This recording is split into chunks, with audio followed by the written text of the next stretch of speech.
everyone, welcome to this video. Today I will be reading Fallout New Equestria. It's a book I've been working on. I'll have Minecraft playing in the background. Me and my friend Max were playing together, so you guys can watch that while I read the story.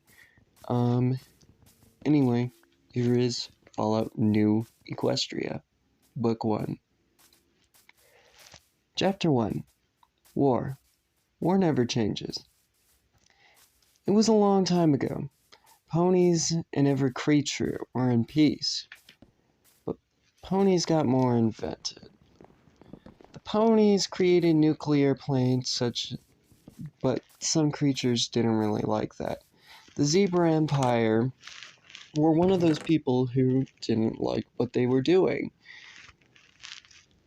And the Zebra Empire kept getting request from Equestria, even though they felt threatened. A war was then started, and ponies were afraid of atomic annihilation. Following atomic annihilation was a feared thing, but not for long.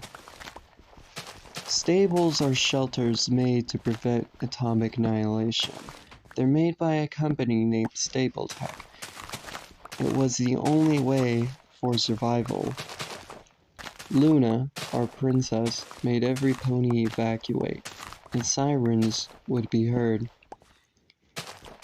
It was time to run. Now, I know what you're thinking. Where's little Pip? To answer that, this is a whole new story. My name is Diana. Diana Dopehead. It feels like it was just yesterday before the mega spell. Not surprising coming out of the freezer. Stable 17. Where is every pony? I looked around and stopped. Every pony is dead. My friends, my family. While I tried to remember, a rad roach attacks. Ah! I yell. What the f*** is that? The rad roach gets scared and runs away. I have to get out of here. Just ignore the bodies. I noticed a dead pony with a pip buck, so I took it. I plug it into the controllers and open the stable. I wonder what the world looks like now. Chapter 2. Freedom. Stable 17. Stable 17 finally opened today. Diana Dopehead, the sole survivor, the stable dweller, a wanderer. Stable 17, a stable that hasn't opened in years. As the stable vault door opened, the brightness of outside started blinding Diana. She hadn't been out in years. All the colors she saw before were gone. Everything looked gray. Everything was gray. War never changes, she spoke. The world has seemed to be on fire. She quickly remembered where her old home was. She started running into the direction of her home. She lived just right by the city of Las Pegasus, or at least what was left of it. She went inside, and it seemed as if some pony moved in after her. She found a .44 5 mag, AK-47, and a 5.7 Magnum. I'll take these. I don't think they're coming back, she said, looking at the pile of bones on the floor. Diana looked a little more, and she found a holotape. On the holotape, it had the name Diana marked on it. She picked it up and inserted it into her pip bug. An audio played. You may wonder who I am. We've met before the pre-war. I left some guns and ammo if you somehow get to it first. Your journey is ready to start. The question is, are you ready? The world has changed. We'll meet again. Maybe some sunny day. I want you to travel east. I recommend making friends out there, but be careful who you trust. Good luck, Soul Survivor. B. She looked at her pit buck map, and she set a mark towards east. Maybe he's from a stable as well as Stable 02. It's down east, almost close to Podieville, she thought.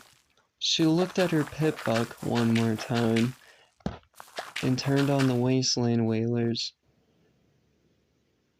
Then she started trotting east. About an hour of walking can tire a pony. Diana kept thinking about how thirsty she is. She kept thinking about water. She was thinking about how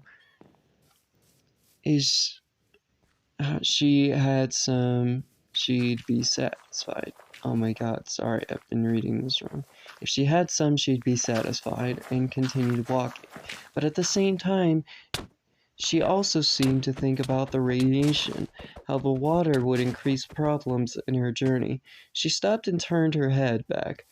Well, it's too late to turn back, she thought to herself. A lot of thoughts kept popping up in her head.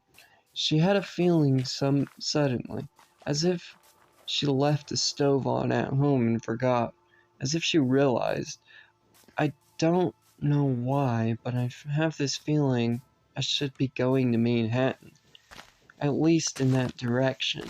She kept walking, but almost fell. In front of her was Ghastly Gorge, but bigger from before. Green fog was down there. She looked closer and saw raiders, not just raiders, but there was also slavers. Holy shit, she screamed in her head. They're selling those ponies. In a pissed off disgust, she used her pit buck bats to help her aim better. Good thing that stranger left me these guns, she said to herself. Diana takes her first shot. She did it. A perfect headshot.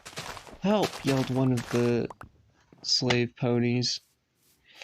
Diana thought, don't worry, you'll be safe in a moment.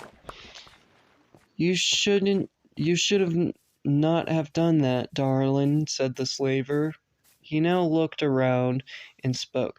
Come on out, bitch. If you don't, I'll have to kill you.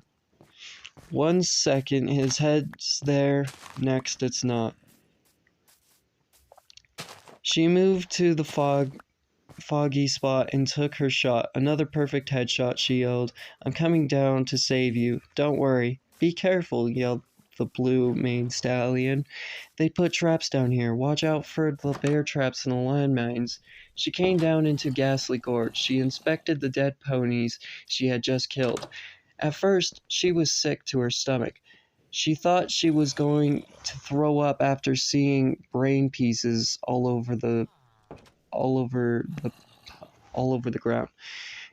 The other one was leaking blood out of his now gone face. He had a big old hole in the middle of his head. She paused for a moment. Then she heard breathing. He was still alive. Please, please kill me, said the pony in a quiet voice. She didn't like this guy, not one bit. She left him there, hoping that he dies a slow and painful death. She quickly began running towards the cage the prisoner slaves are in. She was swift and avoided bear traps and landmines. She had the key for that she took from one of the bodies and gave it to the thing. Anyways, I'm going to stop for now. Okay, follow.